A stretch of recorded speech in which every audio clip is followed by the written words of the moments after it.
네, 이제 백신 접종이 바짝 다가오면서 컨택트 산업이 이미 주가에 그 기대감이 반영이 되고 있습니다. 경제 정상화하면은 가장 먼저 떠오르는 산업이 항공산업이죠. 오늘 항공주들의 상승도 눈여겨볼 수 있겠는데요. 대장주 대한항공에 대해서 오늘 이 시간 이야기 나눠볼게요. 유한타증권 정미란 FA 팀장 함께합니다. 안녕하세요. 안녕하세요. 네, 어서 오세요. 자, 대한항공, 사실 항공산업은 이 코로나 때문에 가장 직격탄을 맞았고, 뭐 대한항공의 경우에는 그래도 좀 어느 정도 잘 해준 게 여객 수요를 그 화물 쪽으로 네. 비중을 좀 바꾸는 작업을 하면서 네. 실적이 좀 선방을 했다라고 들었거든요. 네. 실적 어떤가요? 우선 실적은 이제 뭐 LCC뿐만 아니라 글로벌 항공사 대비해서도 흑자를 작년에 기록을 했습니다. 그 흑자의 이제 배경 속을 보면은 먼저 이제 대한항공만의 특장점이라 볼 수 있는 네. 이 여객선을 좀 화물선으로 좀 바꾸면서 화물 수요가 좀 늘어나는 그 부분들을 이제 영업 성과로서 보여줬고, 그 무엇보다도 아무래도 인건비 부분에 대해서 좀 많이 수요를 낮추면서 네. 실질적으로 매출은 전년 대비해서 40% 감소를 했지만 여객 매출 또한 이제 무려 74% 감소함에도 불구하고 화물 매출이 2019년 대비해서 66% 증가를 했습니다. 그 규모만 하여도 이제 4조 2,507억 원 규모로서 실질적으로 영업이익 성과로서 봤을 때 작년 한 해는 대한항공이 다 어느 항공사보다도 네. 좀 돋보이는 해였다라고 보여집니다. 어떻게 보면 자구 노력이 좀 통했던 네. 거네요. 네, 화물 운송 매출이 이제 2019년 대비 작년에 66% 증가를 했습니다. 그래서 여객 매출은 감소했지만 화물 운송 매출로 흑자 전환을 네. 이어갔다. 네, 네. 이렇게 말씀해 주신 거죠. 네. 네.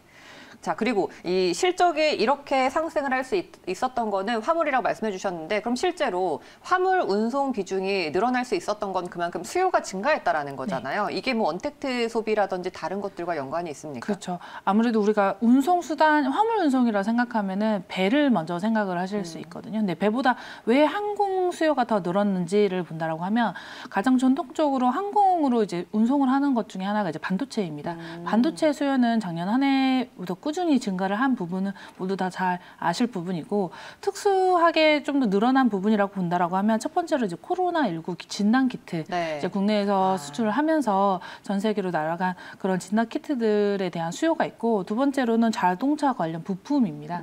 이제 이런 부분들에 의해서 작년 한 해 이제 화물 수요는 꾸준히 증가를 했다. 그리고 네. 이 부분은 이제 올해까지 저는 이어질 것이라고 보여지기 때문에 화물 수요에 대해서 이제 뭐 차차 좀 말씀을 더 드리겠지만 화물 운송 매출 증가는 올해까지도 좀 긍정적으로 보이는 부분이 있습니다. 어떻게 보면 코로나 때문에 사람은 못 태웠는데 물건을 태웠네요. 네. 네.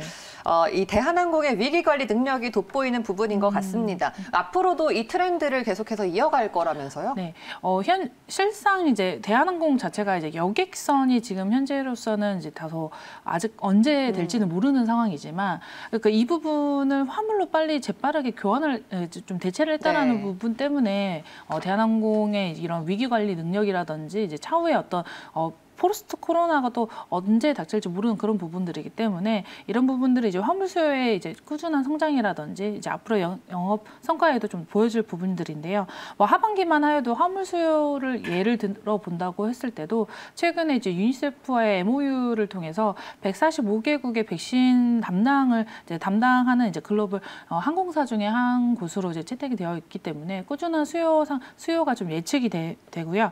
또 그 무엇보다도 어떻게 보면 그러니까 좀 하이브리드라고 하죠. 좀 여러 가지 그런 포지션이 가능한 게, 어떤 여객선을 이제 우리가 아마 알고 계실 분들 좀 알고 계신 게, 여객선 자체에서 이 좌석을 좀 떼어내든지 아니면 좌석이 그냥 둘 수 있는 그런 항공기들이 한정되어 있거든요. 이제 그런 부분들 대한항공이 적극적으로 대응을 하면서 단순히 그냥 쉬면서 그냥 보통 항공기가 그냥 정차를 하고 주차를 하고 있다라고 해서 그냥 돈이 안 나가는 게 아니기 때문에 적극적으로 활용할 수 있는 방안으로 네.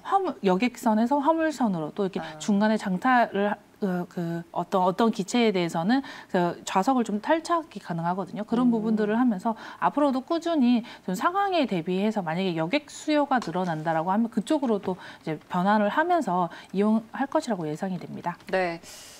이 화물운송 사업이 가장 큰 요인이 되었고요. 네. 흑자 전환에 또 이 외에 포스트 코로나 시대를 준비하는 네. 대한항공의 어떤 계획들이 있을까요? 네. 먼저 아무래도 제가 대한항공주를 조금 이르다고 생각할 수 있지만 미리 준비를 한 게 미국 장에서부터 보여지는 좀 흐름을 먼저 말씀을 드리면 컨택트주들이 조금 돋보이는 성과를 보이고 있습니다. 뭐 미국장뿐만 아니라 이제 국내 증시도 좀 흔들리고 있는 어느 정도 조정을 받고 있는 상황임에도 미국에서도 뭐 항공주라든지 이제 서비스 관련된 주들이 오고 있는데 이제 국내에서도 그런 부분들의 움직임이 보이고 있지만 여행주 뭐 쉽게 생각해서 여행주라든지 이런 항공주들을 많이 보실 수 있을 거예요. 이제 컨택트주를 준비를 하면서. 근데 그 중에서 대한항공 같은 경우에는 실제 이제 작년 한 해 코로나 상황에서도 흑자를 보이는 부분들에 대해서 좀 굉장히 좀 긍정적으로 저는 평가를 하고 있고 그 무엇보다도 항공이라는 업종 자체가 허들이 굉장히 높거든요. 그러니까 여행 사업과는 조금 다르게 여행 사업은 내가 오픈을 하고자 하면 어느 정도 자본금만 있으면 적정한 자본금이 있어야 되는데 네. 항공은 그게 굉장히 허들이 높기 때문에 만약에 단순한 이제 반짝거리는 그런 상승이 아니라 꾸준한 실적까지 본다라고 했을 때 항공주 거기에서도 대한항공이 이후 이제 올해 하반기부터 본격적으로 하고 있는 아시아나의 합작까지 생각을 한다고 하면 이 컨택트 수혜주 중에서도 아마 대한항공의 그런 이제 성과들이라든지 이제 돋보이는 부분들 더 있지 않을까라고 보여집니다. 네. 뭐 거기에 뭐 몇 가지로 최근에 그렇다라고 하면 이 항공 수요가 언제부터 실상 화물선은 어느 정도 그 한계가 있잖아요. 근데 그러면 이제 여객 수요가 언제부터 그쵸. 됐냐라고 한다고 하면 지금 이제 컨택트주를 담고 계시는 분들의 공통된 생각이겠지만 백신이 본격화. 맞아요. 그리고 네. 뭐 일각에서는 백신에 대해서 어떤 이제 뭐 평가가 다르지만 그래도 실제 이스라엘 같은 경우만 하여도 어느 정도 백신 접종이 시간이 지나면서 효과가 보이고 있고 국내에서도 이제 하반기 2분기 이후부터 본격적으로 백신 접종이 되면 하반기에는 좀 달라질 거다라는 예상과 그리고 일부 국가에서 좀 보이고 있는 부분이 백신을 접종하신 분들에게는 어떤 특별한 이제 패스를 보여주면서 실질적으로 그러니까 완전한 코로나 이후는 내년이나 그 이후겠지만 그래도 여객 수요는 점점 늘어날 것이라고 보여지기 때문에 그래서 컨택트 수혜주로서 이제 대한항공 먼저 안내드리고 싶습니다. 그렇군요. 그리고 또 대한항공 하면 합병 얘기도 빼놓을 수 없습니다. 아시아나랑 현재 이야기가 어떻게 되고 있어요? 네, 지금 아시아나 지금 3월 중에 유상증자 이제 본격적으로 할 텐데 유상증자 발표 이후에도 지금 대한항공 주가가 꾸준히 오른 부분들을 보았을 때 대한항공과 아시아나항공의 이제 유상증자 이 합병 부분에 대해서 아시아나 인수를 위한 그 금액 이제 자본금 출처의 마련을 이제 유상증자로 할 예정입니다. 하지만 보통 유상증자 이후에 어떤 주가 흐름을 보았을 때 실제 그 유상증자할 그 주가 대비해서 거의 45% 이상이 현재 주가라고 보시면 되거든요. 그럼에도 현재 그렇게 큰 낙폭을 보이지 않으면서 꾸준히 좀 유지가 되고 있는데 먼저 이게 본격화되겠다. 이게 아무래도 그냥 이 합병이 완전히 되기 전까지는 어떻게 될지 모르는 상황이지만 그래도 주주들 입장에서 아시아나의 합병이 좀 본격화되겠다라고 하는 움직임 중에 하나가 대한항공이 지난 한 해 동안 계속적으로 한 게 자산 매각이에요. 어떤 수익성이 나지 않는 자산 매각, 뭐 예를 들어서 뭐 칼 리무진이라든지 아니면 일부 어떤 레저 개발 부분 그리고 좀 송영돈 부지 같은 경우에는 여러 자본들이 많았잖아요. 노른자 땅 부분에서도. 맞아요. 근데 그 부분까지도 본격적으로 매각을 하면서 실질적으로 이 항공 쪽에 좀 올인을 하려는 그런 부분들을 보여주고 있고 그리고 이제 유상증자를 통해서 이제 아시아나 인수를 위한 이제 본격적인 모든 준비가 좀 마무리되고 있는 단계다라는 부분이 보이고 있습니다. 그래서 뭐 유상증자 이후에 아무래도 뭐 합병 시의 어떤 수혜들까지도 이제 고려를 하시면서 투자자분들이 이쪽에 좀 눈여겨 보시는 부분들이 있을 거라고 보여집니다. 알겠습니다. 양사 모두 이제 수혜를 받으면서 좀 주가에도 반영이 되면 좋겠네요.